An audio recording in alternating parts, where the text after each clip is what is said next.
So John, we've talked about kind of our intentions and how we come to time to talk. We've talked about the importance about kind of what matters and what that gives us and make possible for us as people kind of try to have good conversations and connect with people. We've talked about assumptions and how they don't kind of serve us in good conversations and can often get in the way. Let's think about appreciation. So what's important to you about appreciation and how we work with people through time to talk? Yeah, I think it's interesting. A lot of people that I've worked with on the Time to Talk program, the information I've got is low self-esteem, low confidence, and it's trying to work out why that is. And I think there's something around appreciation that in our society which is not very good at, you know. And I think when something appreciates, it grows in value. I think that's a lovely kind of conversation. But you know, when you appreciate something, you value its whole worth as well. So you know, I really like that idea of, and I guess it's strength based, obviously, isn't it? We're trying to find out with the young person what they're good at, what makes people proud of them as well. And I remember I was working with a guy, and he said, look, I haven't got great concentration, 15 kind of minutes, really. So I said, okay, so what we'll do, every 15 minutes that we meet, we'll set ourselves a joint task. I thought that would be interesting. So rather than me telling him he's got to do this, I said, why don't we do it together? So I said, the first thing you've got to do is think about 5 words that describe you really kind of well.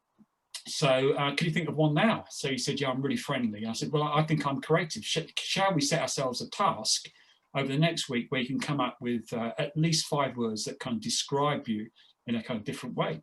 And so he came back and he had a notebook. I thought, how cool is this? So he had his own notebook where he'd written down his kind of 5 words that described him. I said, no, can I just read them back to you? So I read them back to him. I said, how does that make you feel? And he says, well, I feel really, really great. I said, isn't that just a lovely way to describe who you are? Because it's like friendly, caring, empathetic, a whole range of kind of stuff there. I thought, wow, isn't that really cool?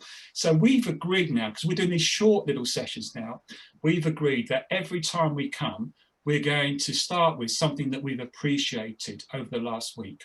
So it could be a peanut butter sandwich through to the love I've got from another family member or whatever. So it's trying to instill that thing about appreciation, and it's just trying to help that young person with that low self-esteem, just recognizing, hey, do you know, life can be good, even on a rainy day like today, you can appreciate something about today as well. So, you know, I like that. I like the thing about appreciation. I think it's, and I was just saying to him, because he's thinking about work as well, wouldn't that be really great on the top of your CV to have those values and those attributes? So rather than saying, this is the problem I am, saying, this is what I can bring to your organization. I think it's fabulous stuff. What about yourself on appreciation? Yeah, I think it's really important, and being clear on the difference between praise and appreciation. Right, okay. You know, because, well, but I think for me, the idea of praise is kind of almost implying that, you know, I like something, you know, Yeah. like John, I like the way you, do you know what I mean? It's like somehow therefore it's right or it's wrong. Yeah, And yeah. actually, I think, you know, young people, you know, with various labels and additional needs, in my experience, many of them experience kind of praise, and quite often constant praise, you know, sometimes. And that can kind of, does that build value? Does that build self-worth? Or does it kind of does it build connection? Or does it build a sense of kind of dependency on needing someone to nod and saying, you're doing okay, you're doing well, keep going. Yeah. So, you know, I like, you know, I like kind of that positive affirmation, and that's what I really kind of appreciate and value about working with you, because I learn so much from you, you know, and that sense about, you know, let's positively kind of affirm back to people, you know, let's model that back to them. Yeah. You know, so I'm working with one young man that, you know, he's got various labels. You know, I'm not going to start, you know, saying them all, but he's got various labels, and you know, he's very clear on his what he likes and doesn't like to do, you know, and he doesn't like to be pushed. He doesn't like to, you know, he's not going to talk to me about what job he wants to do in the future. But you know, and he's so passionate about stop motion movies, you know, and he knows what he likes, and he knows what and he also understands his own needs, you know, and actually kind of appreciating that and saying, you know, I really appreciate and value that you kind of really understand what's important to you and what matters to you. and I really love the way you value your family and kind of the love around you. Is I think it's really important. It's really important. Appreciation. Yeah. I was going to say, sorry, John, I was going to ask you there about your I remember it as your 3 H's. Talk to me about your head, your heart, and your hand. Yeah, so sometimes when we think about what you're good at, or tell me something that's good about yourself, or what you appreciate about yourself, everybody goes down this kind of Western thinking academic model where you've got to have so many GCSEs and, you're not worthy unless you've got a PhD in something or the other. And I think there's more to gifts and values than just academics. So don't get me wrong, that's really, really important. But I think there's other sorts of intelligence as well that we can think about. So there's some stuff up in our heads.